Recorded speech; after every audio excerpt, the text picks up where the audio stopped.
لیس علیکم جناح، تم پر کوئی گناہ نہیں، ان تدخلوا بیوتن، کہ تم داخل ہو ایسے گھروں میں، غیر مسکونتن، جس میں کوئی نہیں رہتا، فیہا متاع لکم، اس میں تمہارے لیے فائدے کی چیزیں، واللہ یعلم ما تبدون وما تکتمون، اللہ جانتا ہے جو کچھ بھی تم ظاہر کرتے ہو اور جو کچھ بھی تم چھپاتے ہو. یعنی دفاتر، کلبز، مارکیٹس، اس طرح کی چیزیں، جگہیں کہ جہاں تم جاؤ تو تمہارے لیے تمہاری ضرورت استعمال کی چیزیں ہیں، کوئی رہتا نہیں ہے، تو اس میں یہ پرمیشن لینا یہ ضروری نہیں ہے. اب اس کے بعد یہ فرمایا کہ جب ایک مرتبہ تم کسی گھر میں ایسے داخل ہو جاؤ کہ تمہیں اس کی اجازت مل جائے، تو قل للمومنین، تو آپ مومن مردوں سے کہہ دیں کہ یغضوا من ابصارہم، کہ وہ اپنی نگاہوں کو بچا کے رکھیں، اپنی نگاہوں میں کو پاک رکھیں، شرم رکھیں، وَيَحْفَظُوا فُرُوجَهُمْ، اور اپنی شرم گاہوں کی حفاظت کریں. یغضون من ابصارہم، یہ لفظ یغضو آیا ہے سورہ حجرات میں بھی، جہاں اللہ تعالیٰ نے یہ بتایا ہے کہ نبی اکرم صلی اللہ علیہ وسلم کی صحبت میں، آپ کی موجودگی میں جو لوگ اپنی آوازوں کو پست رکھتے ہیں، ان الذین یغضون اصواتہم، تو آوازوں کو پست رکھنے کا مطلب یہ نہیں ہے کہ آدمی خاموش ہو جائے، بلکہ اس کا مطلب یہ ہے کہ آواز کو دھیما کر لے، جیسے آدمی عزت احترام میں کسی بڑے کے کرتا ہے. تو یہاں تو ایک اور چیز بھی لگا دی کہ نگاہوں میں، یعنی دیکھنے میں بے باکی نہ ہو، گھورنا نہ ہو، شرافت کا دیکھنا ہو. وَيَحْفَظُوا فُرُوجَهُمْ، اور وہ اپنی شرم گاہوں کی حفاظت کریں، یعنی لباس ایسا پہنے کہ خاص طور پر شرم گاہیں اچھی طرح سے ڈھکی ہوئی ہوں، اور اپنی نیت میں اپنے خیالات کو ٹٹول کے اس میں اگر کوئی کھوٹ ہے تو اس کو نکالیں، اس کا لحاظ رکھیں. ذَلِكَ أَزْكَىٰ لَهُمْ، یہ ان کے لیے زیادہ پاکیزگی کا ذریعہ ہے. ان اللہ خبیر بما یصنعون، اللہ جانتا ہے اس کو کہ جو وہ کرتے ہیں. وَقُلْ لِلْمُؤْمِنَاتِ، اور کہہ دیجئے مومن عورتوں سے بھی، یغضضن من ابصارہن، کہ وہ بھی اپنی نگاہوں کو پاک رکھیں، نگاہوں کو بچا کے رکھیں. وَيَحْفَظْنَ فُرُوجَهُنَّ، اور اپنی شرم گاہوں کی حفاظت کریں، لباس باحیا پہنیں، اپنی نیت کو صاف رکھیں. وَلَا يُبْدِينَ زِينَتَهُنَّ، اور نہ ظاہر کریں وہ اپنی زینت کو، إِلَّا مَا ظَهَرَ مِنْهَا، سوائے اس کے کہ جو آپ سے آپ ظاہر ہے. یعنی چونکہ خواتین وہ اپنے آپ کو زینت سے آراستہ کرتی ہیں، زیورات پہنتی ہیں، میک اپ کرتی ہیں، تو انہوں نے جو اپنے آپ کو زینت سے آراستہ کیا ہوا ہے، انہیں اس زینت کے ان تمام موقعوں کو چھپانا ہے، سوائے ان کے کہ جو آپ سے آپ ظاہر ہیں. یعنی چہرہ، ہاتھ اور پیر کے جو ہمیشہ عادتاً، عرفاً، ضرورتاً، نیچرلی ظاہری ہوتے ہیں، اس لیے کہ اگر یہ چھپ گئے تو پھر تو پوری شخصیت چھپ گئی. تو یہاں تو اگر آپ نے بناؤ سنگھار کیا ہوا بھی ہے تو اس کی اللہ تعالیٰ نے اجازت دی ہے، لیکن اس کے علاوہ جہاں کہیں بھی بناؤ سنگھار کیا ہے اس کو چھپانا ہوگا. وَلْيَضْرِبْنَ بِخُمُرِهِنَّ عَلَى جُيُوبِهِنَّ، اور وہ اپنی اوڑھنیوں کو اپنے گریبانوں پر ڈال لیں. یعنی یہ بھی اللہ تعالیٰ نے اہتمام فرمایا، بیان کیا ہے، اس لیے کہ خواتین کے معاملے میں اس کی بھی ضرورت پیش آتی ہے. وَلَا يُبْدِينَ زِينَتَهُنَّ، اور وہ ظاہر نہ کریں اپنی زینتوں کو، اپنی خوشنمائی کو، یعنی جس کی ہدایت ابھی پیچھے بیان کی گئی ہے. إِلَّا لِبُعُولَتِهِنَّ، سوائے اپنے شوہروں کے لیے، او آبائہن، یا اپنے باپوں کے لیے، او آبائی بعولتہن، یا اپنے شوہروں کے باپوں کے لیے، او ابنائہن، یا اپنے بیٹوں کے سامنے، او ابنائی بعولتہن، یا اپنے شوہروں کے بیٹوں کے سامنے، او اخوانہن، یا اپنے بھائیوں کے سامنے، او بنی اخوانہن، یا اپنے بھتیجوں کے سامنے، او بنی اخواتہن، یا اپنے بھانجوں کے سامنے، او نسائہن، یا اپنی عورتوں کے سامنے، او ما ملکت ایمانہن، یا ان کے سامنے کہ جو ان کے غلام ہوئے، اب التابعین غیری اولی الاربتی من الرجال، یا وہ مرد کے جو کوئی غرض نہیں رکھتے اور وہ تابع رہنے والے ہیں، اب الطفل الذین لم یظہروا عورات النساء، یا وہ بچے کہ جو ابھی خواتین کے پردے کے معاملات سے واقف نہیں ہیں، ولا یضربن بارجلہن، اور چاہیے ان خواتین کو کہ وہ نہ ماریں اپنے پیر زمین پر، لیعلم ما یخفین من زینتہن، کہ ظاہر ہو جائے جو وہ چھپائے ہوئے ہیں اپنی زینتوں میں سے۔ اس سے لفظ زینت پر بھی ایک وہ انڈیکیشن مل گئی کہ اس سے مراد اپارٹ فرام ادر تھنگس آپ کی جیولری ہے، کہ وہ پیر نہ مارے زمین پر، کہ اس کے نتیجے میں جو ان کی زینت میں چھپا ہوا ہے وہ ظاہر ہو جائے۔ اس سے معلوم یہ ہوا کہ اصل میں مقصد یہ ہے کہ دونوں جانب ایک ایسا رویہ اختیار کیا جائے کہ جس میں جو نیگیٹو خیالات ہیں ان کو اٹریکٹ کرنے کی کوئی کوشش نہ ہو۔ سو ظاہر ہے کہ یہ ضروری نہیں ہے کہ کوئی خاتون اپنا پیر زمین پہ ماریں گی اور زیور کی آواز آئے گی تو مرد کی طبیعت خراب ہو، یہ ضروری نہیں ہے، لیکن خاتون نے تو یہ غلط کام کیا، یعنی ان کی جانب سے یہ اقدام نہیں ہونا چاہیے۔ تو آپ دیکھ رہے ہیں نا کہ اللہ تعالیٰ جس پاکیزگی کو چاہ رہے ہیں وہ یہ ہے کہ مجھے اس کا لحاظ رکھنا ہے اپنے لیے، خواہ اس سے کوئی برا نتیجہ نکلتا ہے خارج میں یا نہیں نکلتا، ہمیں یہ احتیاط کرنی ہے۔ اور جب سب لوگ کریں گے تو ظاہر ہے کہ اس پاکیزگی کے مقصد کو حاصل کرنے میں کامیابی حاصل ہوگی۔ وَتُوبُوا إِلَى اللَّهِ جَمِيعًا، اور توبہ کرو اللہ کی طرف سارے کے سارے، ایھا المومنون، اے اہل ایمان، لعلکم تفلحون، تاکہ تم فلاح پاؤ۔ وَانکحوا الایام منکم، اور تم نکاح کرا دو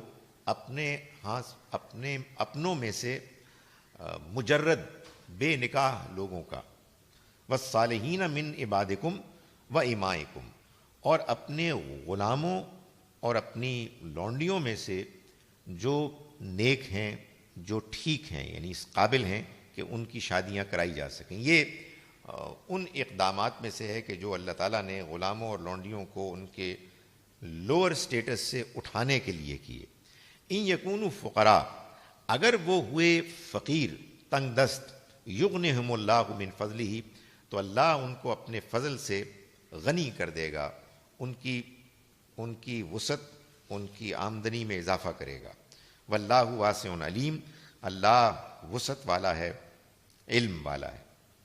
وَلْيَسْتَعْفِفِ الَّذِينَ لَا يَجِدُونَ نِکَاحًا، اور چاہیے کہ عفت اختیار کریں وہ لوگ کہ جو نکاح کا موقع نہیں پاتے، حتیٰ یغنیہم اللہ من فضلہ، جب تک کہ اللہ ان کو اپنے فضل سے غنی نہ کر دے۔ یعنی انسان کا نکاح نہیں ہو پا رہا، یہ کوئی وجہ نہیں ہونی چاہیے، ایکسکیوز کہ وہ غلط کام کرے، اسے اپنے آپ کو سنبھالے رکھنا ہے، روکے رکھنا ہے۔ والذین یبتغون الکتاب، اور وہ لوگ کہ جو تم کو اپروچ کریں مکاتبت کے لیے۔ مکاتبت کہتے ہیں یہ کہ غلام لونڈی اپنے آقا سے یہ کہے کہ آپ مجھے آزاد کر دیں اور ہم ایک کانٹریکٹ سائن کرتے ہیں کہ جس میں میں آپ کو اتنی رقم ادا کروں گا یا یہ خدمت کروں گا۔ تو اللہ تعالیٰ فرماتے ہیں کہ جو تمہیں اپروچ کریں کتاب کے لیے، مکاتبت کے لیے، مما ملکت ایمانکم، ان میں سے کہ جو تمہارے غلام لونڈی ہیں، فکاتبوہم، تو تم ان کے ساتھ مکاتبت کر لو، یعنی وہ کانٹریکٹ سائن کرو، ان علمتم فیہم خیرا، اگر تم ان میں خیر دیکھو۔ یعنی ظاہر ہے کہ ان میں کچھ ایکسیپشنز ہو سکتی ہیں کہ جس میں تم یہ محسوس کرو کہ اگر ان کو ہم نے آزاد کر دیا تو اس کے نتیجے میں معاشرے میں کوئی خرابی پیدا ہو سکتی ہے، لیکن عام حالات میں تو ظاہر ہے ایسا نہیں ہوگا۔ تو اللہ تعالیٰ نے پابند کر دیا کہ جتنے بھی غلام لونڈیاں رکھنے والے لوگ ہیں ان کو اگر ان کے غلام لونڈیاں اپروچ کریں کہ ہم آزاد ہونا چاہتے ہیں ایک کانٹریکٹ سائن کر کے، تو تم اس کو لازماً لکھ لو۔ وَآتُوهُم مِّن مَالِ اللَّهِ الَّذِي آتَاكُمْ، اور تم دو ان کو اللہ کے اس مال میں سے کہ جو اس نے تم کو دیا، یعنی ان کی اس ارینجمنٹ کانٹریکٹ میں تم ان کو ہیلپ آؤٹ کرو. ولا تکرہوا فتیاتکم البغاء، اور تم اپنے لونڈیوں کو بدکاری پر مجبور نہ کرو. ان اردنا تحسنن، اگرچہ کہ وہ پاک دامنی چاہتی ہیں. لتبتغوا عرض الحیات الدنیا، کہ تم دنیا کی تھوڑی سی قیمت وصول کرو، حاصل کرو. ومن یکرہہن، تو جو ان کو مجبور کرے گا، فإن اللہ من بعد اکراہہن، تو جان لے کہ اللہ ان کی مجبوری کے بعد غفور الرحیم، مغفرت کرنے والا، رحم کرنے والا ہے. یہ آیت من جملہ اور دوسری آیات کے ساتھ اللہ کی طرف سے یہ ایک بہت اطمینان بخش پیغام دیتی ہے کہ انسان سے اگر مجبوری میں کوئی غلطی ہو جائے تو اللہ معاف کرنے والا ہے. لیکن مجبوری کا مطلب آپ کی اپنی طبیعت کی مجبوری نہیں ہے، بلکہ حالات کی مجبوری ہے.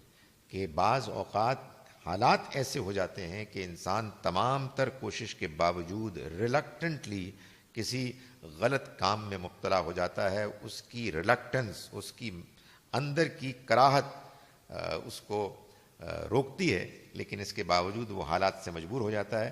تو آپ یہ دیکھیے کہ اتنے گھناؤنے جرم کے بعد اللہ تعالیٰ فرماتے ہیں کہ اگر وہ یہ سب کچھ مجبوراً کر رہی ہیں اور ان کے پاس کوئی چارہ نہیں ہے تو اللہ مغفرت کرنے والا، رحم کرنے والا ہے.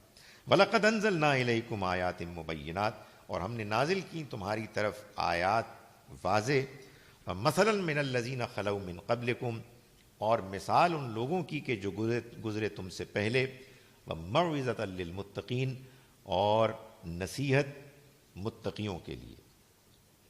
اللہ نور السماوات والارض، اللہ پر ایمان آسمانوں اور زمین کی روشنی ہے. مثل نور ہی، اس کے روشنی نور کی مثال کمشکات فیہا مصباح، ایک طاق کی سی ہے جس میں ایک چراغ ہے. المصباح فی زجاجہ، اس چراغ میں ایک شیشہ ہے، ایک گلوب ہے. الزجاجہ کانہا کوکب، وہ شیشہ، وہ گلوب ایسے ہے کہ گویا کہ ایک ستارہ ہے. دری، چمکتا ہوا. یوقد من شجرۃ، وہ جلایا گیا ہے ایک ایسے درخت کے تیل سے. مبارکتن، کہ جو بابرکت ہے. زیتونتن، زیتون کا. لا شرقیت ولا غربیہ، جو تیل نکلتا ہے ان درختوں سے کہ جو باغ میں، جنگل میں نہ مشرقی کنارے پہ ہوتے ہیں نہ مغربی کنارے پر. کہتے ہیں کہ یہ باغ میں جو درمیان کے درخت ہوتے ہیں زیتون کے خاص طور پر، وہ اپنی کوالٹی میں سب سے زیادہ صاف شفاف ہوتے ہیں. تو وہ درخت جو درمیان کا ہے اس کا زیتون کا تیل. یکاد زیتها یضیء، قریب ہے کہ اس کا تیل روشن کر دے. ولو لم تمسسہ نار، اگرچہ کہ ابھی اس کو آگ نے نہیں چھوا. اور اگر آگ چھو لے، نور علی نور، تو پھر تو روشنی پر روشنی. یہد اللہ لنورہ من یشاء، رہنمائی کرتا ہے اللہ اپنے نور کی طرف جن کو چاہتا ہے. وَيَضْرِبُ اللَّهُ الْأَمْثَالَ، اور مثال بیان کرتا ہے اللہ للناس، لوگوں کے لیے. وَاللَّهُ بِكُلِّ شَيْءٍ عَلِيمٌ، اور اللہ ہر چیز سے واقف ہے. یہ بتا دیا کہ یہ جو کچھ بھی اللہ تعالیٰ نے یہاں تمثیل بتائی ہے یہ اصل میں سمجھانے کے لیے ایک مثال ہے کہ بندہ مومن کے دل میں اللہ کی معرفت اور اس پر ایمان کا نور اور اس کی روشنی، اس کی کیا حقیقت ہے. یہ بتا دیا کہ اصل میں یہ ایمان ہے اللہ پر کہ جو آسمانوں اور زمین کی روشنی ہے. آپ کو اللہ پر صحیح ایمان حاصل نہ ہو تو یہ دنیا اندھیری جگہ ہے، اس کی حقیقت سے آپ ناواقف ہیں. آپ کو نہیں معلوم کہ آپ کے آنے کا مقصد کیا ہے، آپ کو نہیں معلوم کہ آپ کا بنانے والا کون ہے، وہ آپ سے کیا چاہتا ہے، اس کی کیا صفات ہیں. آپ کو نہیں معلوم ہے کہ اس دنیا سے جانے کے بعد آپ کن حالات سے دوچار ہوں گے، آپ سے کن چیزوں کے بارے میں پوچھا جائے گا، تو یہ اللہ کو صحیح طریقے سے ماننے سے انسان کو وہ روشنی ملتی ہے کہ جو آسمانوں اور زمین کی روشنی، یعنی وہ اس کو منور کر دیتے ہیں. دنیا آپ کے لیے روشن جگہ بن جاتی ہے.